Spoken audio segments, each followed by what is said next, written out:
甘さ控えめ金柑シロップ煮の作り方をご紹介いたします。こんにちは、里山日記です。喉や咳に良い金柑ですが、てんさい糖に含まれるオリゴ糖でお腹に嬉しい効果も期待できる甘さ控えめの金柑シロップの作り方をご紹介いたします。甘さ控えめですので、糖分が気になる方にもおすすめの作り方です。金柑の効能については、この動画をご参照ください。概要欄にリンクを貼っておきます。用意するもの、金柑 500g、てんさい糖 100g、水 500ml、蜂蜜大さじ2、レモン1個、保存瓶を用意いたします。金柑を洗い、ヘタを取ります。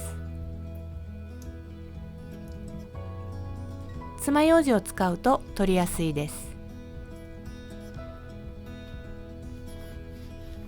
半分に切って種を出します。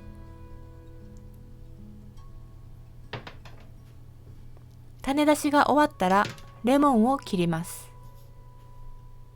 皮をそぎ果肉のみ使います。レモンはビタミン C 量アップのために入れています。好みですが、苦味を抑えるためにレモンの皮と綿を取っています。輪切りにします。レモンの種も取り出します。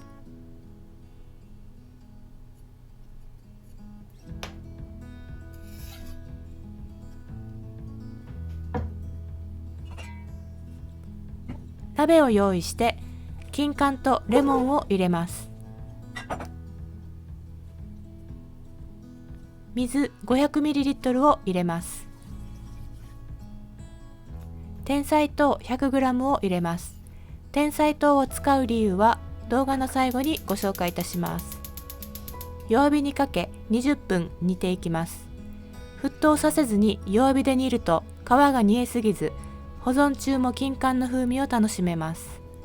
小さな種が浮かんでくるので取り除きます。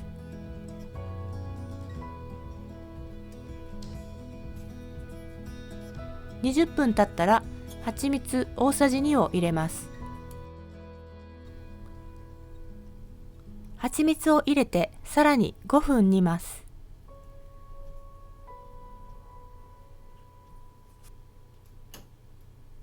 5分経ったら火を止めて冷まします。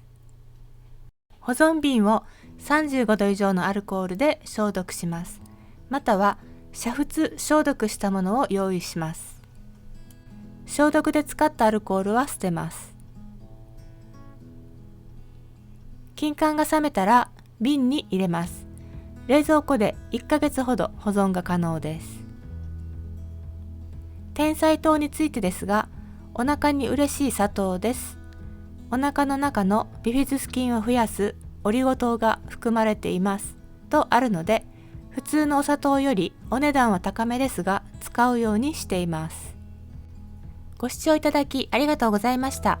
薬草活用野菜果物山菜を長く楽しむをお届けしていきます。チャンネル登録をしていただけると励みになります。